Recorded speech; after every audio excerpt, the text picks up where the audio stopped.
Today, we were talking about the top 5 mistakes people make when managing their 403b account. Mistake number 1 that I see is choosing the wrong type of 403b to begin with. So the thing to remember is that there are 2 different kinds of 403b plans. They're all called the same. Everyone calls them a 403b or a TSA or something like that, but you have to dig deeper before signing up for one to see what it actually is. Is it an annuity or is it not? The 403bs that are actually annuities have some different rules behind them.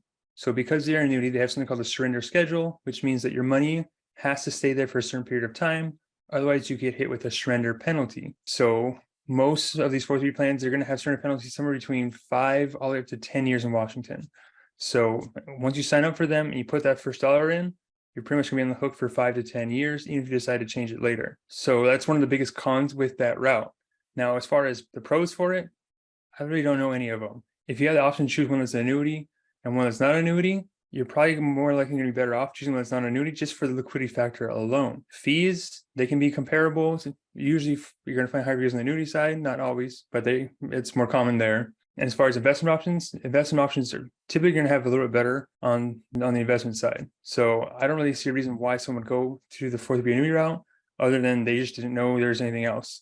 And that's the case probably 99% of the time. Most people don't know that there are 2 different types. I certainly did until I started my own business. So just know that there are 2 types before signing your 403b account. If you already have the annuity one and you want to switch over, it's never too late to make the switch. You can always start one up at any time as long as your switcher offers it. And that actually brings me up to my next point. Mistake number 2 is just staying with the same company year after year and never doing any of the research to see if there's any other better options out there, right? So if you get signed up by someone comes to your school district and signs you up, or you got signed up during a benefit fair or something like that, and you've been putting money in this thing for a while, but you're not sure kind of how it works, who the advisor even is, no one ever talks to you about it.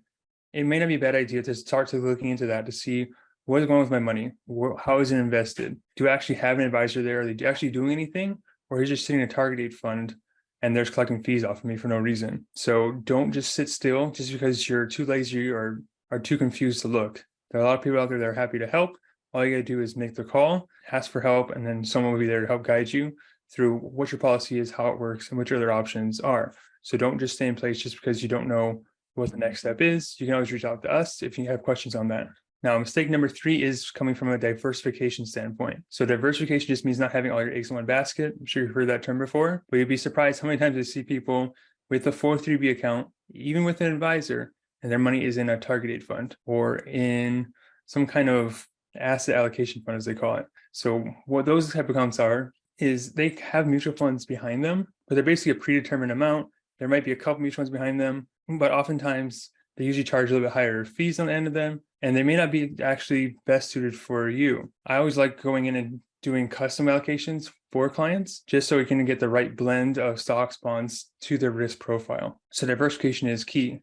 Perhaps the biggest mistake is always when people try to self-manage and they're overwhelmed with the options and they choose like 3. Now, 3 mutual funds isn't all that diverse when you think about it, especially if they're all in the same category, right? So if I go ahead and choose a Vanguard, S&P 500 fund, but then I go ahead and choose some other growth fund and then some other, mid-cap growth fund, they're all US based, they're all in the growth sector. So we're really not diverse. So even though we have 3 funds, they're all pretty much invested the same way. There's probably a lot of overlap between what they're investing in. So you want to make sure you have diversification coming from not only the country you're investing in, but you also want to make sure you have the different industries blended in there as well. And then size of companies. When you're looking at investment, you see like large cap, mid and small, that's size of the companies you're investing in, growth and value. That's just the determination of what those companies are doing. Is it going for growth? Is it more like a value-based, or are they doing more like a value-based thing? So something like Coca-Cola, Nike, those are more value-based. They kind of just rely on the brand stability behind them all. So that's a different kind of sector to be invested in. But this whole diversification thing is really just making sure we have a good grouping of different options out there. So typically I say, 8 to 10 mutual funds is a pretty good start to be with. The portfolios that we manage have, in our 403bs, they have about that. Our private clients, they can have anywhere from 20 up to 40 positions. Not all of them mutual funds, some individual stocks, but we blend throughout the different sectors and industries to make sure it is a diverse portfolio.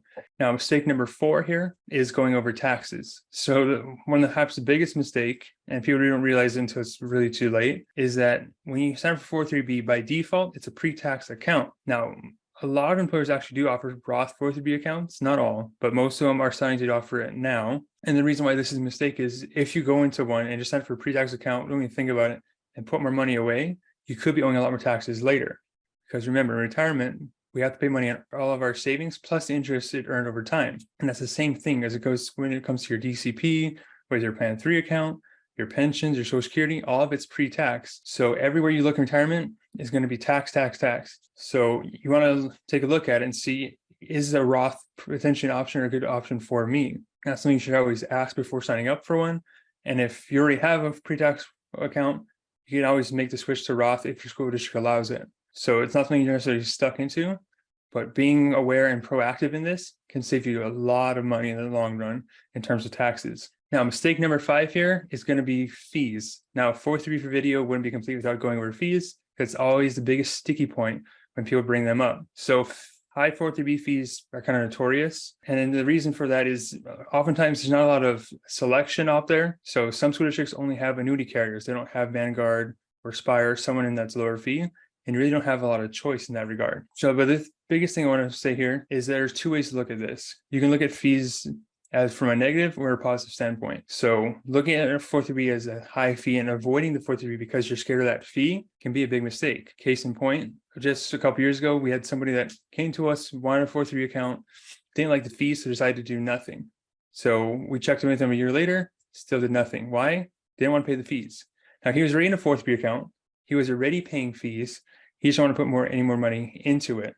So because of that, he lost a year of savings and refused to pay the 1.5% fee that was there. So instead of setting it in his savings account, earned absolutely nothing. And you look back at it, what did the market do since this past October? It's up almost 20%. So he missed out on a 20% gain potentially because he refused to pay a 1% fee. So don't ever let the fees kind of scare you off of a chance to invest. The thing to remember here is the 403b accounts, they're accumulation vehicles. They're there for you to grow your wealth over time. It's not something you're going to stick with the rest of your life. In fact, one of the first things I do when someone retires is we get them out of their 403b account, move it into an IRA, something that's lower fee or liquid, better investment options. That's one of the first moves we want to make. So 403b account is not a permanent thing. So even if they do have slightly higher fees, the whole point of doing it is to give us our place a chance to grow. And the biggest thing is the tax benefit.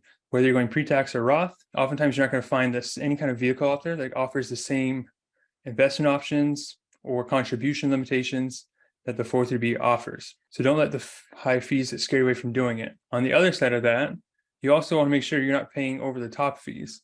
So there are 403b people out there, advisors like myself, that I've seen personally charge 2.5%, and that's in addition to all the other fees. So some of these 403b accounts do charge 3%. Now that's excessive. I would always try to keep something, around 2% or less if you can. So while I say you don't want to be scared of fees, but you want to do it within reason. As long as you have a reasonable fee and the advisor, the company that you actually chose is actually doing something, they're not just sitting there collecting your money all the time, then it's okay. As long as you're getting value for it. If the advisor is talking to you, they're going over your pension plans, answering questions, scheduling meetings with you. If they're there for that kind of stuff, then it's worth it. If it's just someone you sign up with, you haven't seen them in years, then probably not worth it. You might be able to get a better service for a same or lower price somewhere else. So fees, they are important to an extent, but don't let that determine your participation in 403b or not. Now, when it comes to choosing the investments inside of 403b accounts, that's where a lot of people get a lot of confusion in. So we actually have a service that can help you guys manage the 403b investments. So if you are a DOI person, you want to pick and choose your own funds, but you're not sure what funds to choose, when to make changes, you're just too busy with it all, you don't have the time, we have a service that can help you guys manage that. All you got to do is just reach out and let me know that you're interested. All right, with all that said, remember that your future depends on what you do today, and I'll catch you guys next week. Bye.